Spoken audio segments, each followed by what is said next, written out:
Supreme court सीधे सीधे Vishakha guidelines की तरह एक गाइडलाइन पास करे कि जिस भी एसएचओ के थाने के जुरिस्डिक्शन में इस तरह की बात होगी जो कि कानून का उल्लंघन है, हेट स्पीच है, उसके खिलाफ मुकदमा दर्ज करके 2 महीने के अंदर अंदर चार्जशीट फाइल होगी, केसेस का निपटारा होना है तो 6 महीने में केस का निपटारा होगा, मजिस्ट्रेट साहब उसका फैसला करेंगे, हेट स्पीच ऐसे बंद हो जाएंगी। मॉब लिंचिंग अपने आप में एक आतंकवाद की घटना बनती है। इसमें ये 15-20 दिन तो ये नासिर और जुनैद का नाम चलेगा, उसके बाद जो हमारी बड़ी बड़ी तंजीमें हैं वो आके अपने प्रेस में नाम छपवाएंगे, पैसा इकट्ठा करेंगे नासिर जुनैद के नाम पे और फिर ये मुद्दा खत्म हो जाएगा, बाकी मुद्दों की तरह ठंडे बस्ते में आज वही हो गया।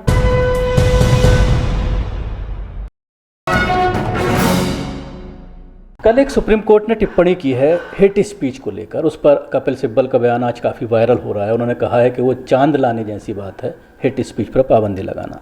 लगातार इस मामले को लेकर आप भी देख रहे हैं, आपने वसीम रिजवी वाला मामला सुप्रीम कोर्ट तक लेकर गए। 4-5 साल से इस तरह की चीज़ें चल रही हैं, बयानात आते हैं लेकिन कोई एक्शन की बात नहीं आती। आपने खुद ही एग्जाम्पल दे दिया, उस गलीस आदमी का नाम नहीं लेता हूँ मैं, हमने तो चांद हाथ में लाया ना।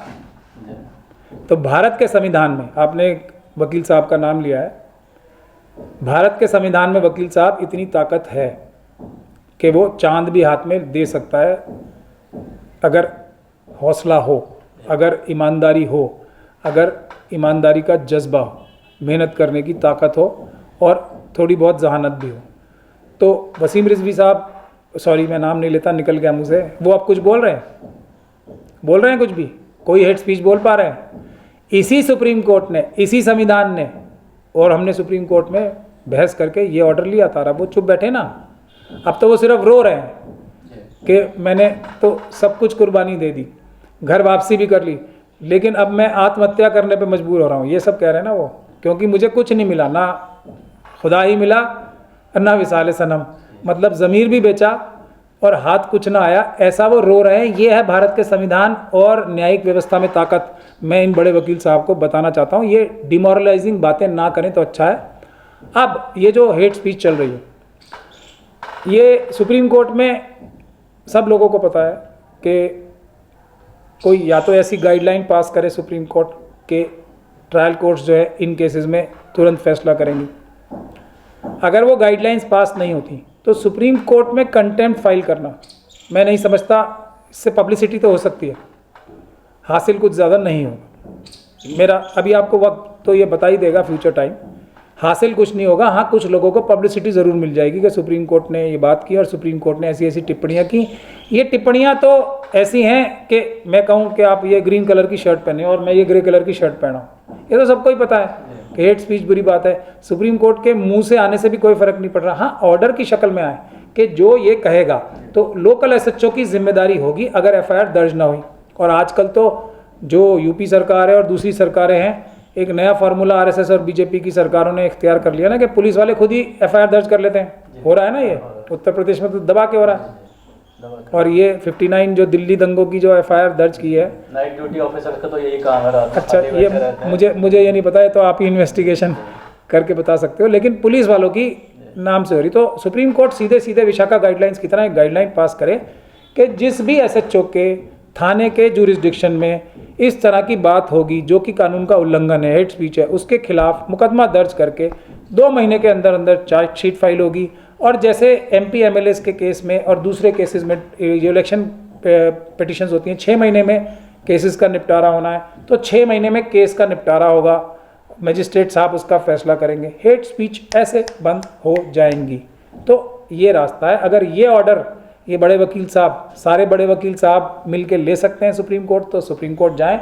वरना जो ज़मीनी स्तर की बात है, मैजिस्ट्रेट्स की अदालत में केसेस फाइल किए जाएं जो नहीं होते हैं, उन पुलिस अधिकारियों के खिलाफ केसेस फाइल हों जो नहीं होते हैं, और उनके राजनीतिक आकाओं के खिलाफ धारा 120B में केसेस फाइल हों कि ये इनकी पुष्टपनाही पे या इनके सहयोग से ये बातें कर रहे हैं। क्या वजह है कि देश की सबसे बड़ी अदालत है, हम पिछले 7-8 साल से ये देख रहे हैं, चाहे आप लिंचिंग की बात कर लें, 5 साल पहले लिंचिंग को लेकर सुप्रीम कोर्ट ने कहा कि राज्य सरकारों को कानून बनाना चाहिए। कुछ सरकारों को छोड़ करके किसी ने नहीं बनाया, खासतौर से बीजेपी शासित राज्यों में इस तरह का कानून नहीं बनाया गया जिससे लिंचिंग रोक की जा सके। अब हेट स्पीच को लेकर भी जो टिप्पणी की गई है, महाराष्ट्र सरकार को लेकर टिप्पणी की, लेकिन साफ डायरेक्शन कोई नहीं है। फिर टाइम दे दिया जाता है, अब फिर अप्रैल की डेट पड़ गई। देखिए, मैं ये बात बार बार कहता हूँ कि कानूनों की हमारे देश में कमी नहीं है, कानून को इम्प्लीमेंट करने की ज़रूरत है। मॉब लिंचिंग अपने आप में एक एक्सटॉर्शन का मुकदमा लगता है, मर्डर का मुकदमा लगता है और 120(b) का मुकदमा लगता है कि कौन लोग उनके पीछे हैं, कौन सा गैंग उनके पीछे है, कौन सा संगठन उनके पीछे है, और आतंकवाद की घटना बनती है इसमें। इसके अलावा कोई और मजबूत कानून चाहिए आपको? नहीं चाहिए ना। प्रॉब्लम जहाँ बीमारी कहाँ है कि पुलिस उस पर FIR दर्ज नहीं करती क्योंकि उनको पॉलिटिकल मास्टर्स से डायरेक्शंस होती है। भ्रष्ट अधिकारी अपना काम ठीक से नहीं करते, ईमानदार पुलिस के ऑफिसर्स उसमें कुछ कर नहीं पा रहे, बेबस महसूस कर रहे हैं। ये है बीमारी। सोल्यूशन आप कहीं और ढूंढेंगे कि कानून नया बन जाए। FIR भी तो दर्ज नहीं होती। नहीं, तो ये मैं कह रहा हूँ ना, वो तो FIR कॉग्निजेबल ऑफेंस है ना। मॉब लिंचिंग कोई मतलब आता ही नहीं दर्ज कराने के लिए। ना आए, पुलिस को करनी चाहिए ना। मर्डर हो गया जब, एक तो पुलिस को दर्ज करनी चाहिए। आते तो इसलिए नहीं ना कि एक तो अब जैसे ये वाला मोनू माने सर का केस देख लीजिए आप। मेरे पास आपके चैनल से इंटरव्यू लेने आए थे, मैंने पेशेंट को ही की थी। हालांकि मैं वो मनुवादी मानसिकता की व्यक्ति नहीं हूँ जिसके पास ये कैपेबिलिटी हो कि मैं भविष्य दृष्टा हूँ, लेकिन एक्सपीरियंस से पास मैंने बोला था ये 15-20 दिन तो ये नासिर और जुनैद का नाम चलेगा, उसके बाद जो हमारी बड़ी बड़ी तंजीमें हैं वो आके अपने प्रेस में नाम छपवाएंगे, पैसा इकट्ठा करेंगे नासिर जुनैद के नाम पे और फिर ये मुद्दा ख़त्म हो जाएगा, बाकी मुद्दों की तरह ठंडे बस्ते में। आज वही हो गया। ये है बीमारी, फॉलोअप नहीं है, ये है बीमारी। हमारा ऑफिस भले ही छोटा है लेकिन जो हम केस ले लेते हैं उसको हम उसकी आखिर तक, जड़ तक जाते हैं और उसमें फिर हम जो भ्रष्ट पुलिस अधिकारी हैं उनके खिलाफ भी कार्रवाई करते हैं और जो उनके पीछे उनके राजनीतिक आका बैठे हैं उनके खिलाफ भी कार्रवाई करते हैं। इसीलिए हमारे ऑफिस पे रेड होती है और बाकी सब तो आप सब देख ही रहे हैं क्या हो। तो ऐसे में क्या करना चाहिए? ख़ासतौर से आजकल रामनवमी चल रहा है, आज पूरे देश से सैकड़ों वीडियोज़ इस तरह की सामने आई हैं कि हंगामा किया जा रहा है, मस्जिद के पास पहुंच करके मुसलमानों के ख़िलाफ़ नारेबाजी की जा रही है। और ख़ास तौर से महाराष्ट्र की अगर बात करते हैं, टी राजा नाम का एक नया नेता आया है, वो बार बार मुसलमानों के जेनोसाइड की बात कर रहा है। सुदर्शन चैनल के मालिक की बात कर लीजिए, चौहान के, लेकिन किसी पर कोई अंकुश नहीं। आज जो जजमेंट, जो टिप्पणी की गई है सुप्रीम कोर्ट के ज़रिए, उसमें मीडिया को भी कहा है कि मीडिया चैनल पर बैठ करके बात की जाती है, अगर धर्म को राजनीति से अलग कर दिया जाए तो ये सारी चीज़ें ख़त्म हो जाए। धर्म को राजनीति से अलग करने की कोई नया कानून बनाने की आवश्यकता ही नहीं है। करप्ट इलेक्टोरल प्रैक्टिस है ये, अगर कोई इसका इस्तेमाल करता है तो वो डिस्क्वालीफाई हो जाता है। उसके लिए कानूनी कार्रवाई करने की आवश्यकता है। मैं बार बार इस बात को इसीलिए कह रहा हूँ कि बीमारी कहीं है, हम इलाज कहीं और ढूंढ रहे हैं। हम नए कानूनों की ज़रूरत समझ रहे हैं। हमें जो हमारे सेट जो सिस्टम रहा है ना, उसको चेंज करने की ज़रूरत है।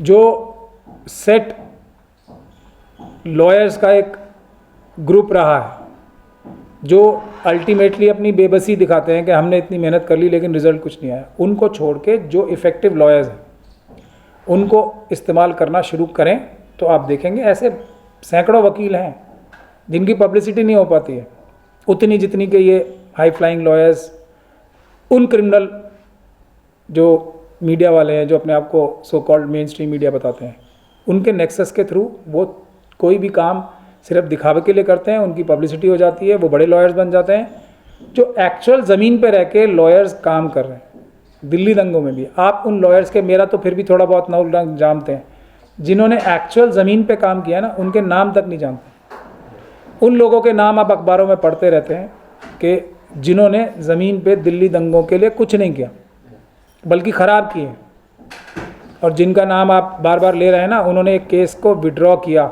हाई कोर्ट से और उस केस का बेड़ा गर्क किया कि हम तो मजिस्ट्रेट के यहाँ ही इसमें एप्लीकेशन लगा लेंगे, और वो मजिस्ट्रेट के यहाँ एप्लीकेशन आज तक नहीं लिए। तो ये नया सिस्टम नहीं बनाया जाएगा तो ये कॉम्प्रोमाइज सिस्टम न्याय नहीं दिला पाए।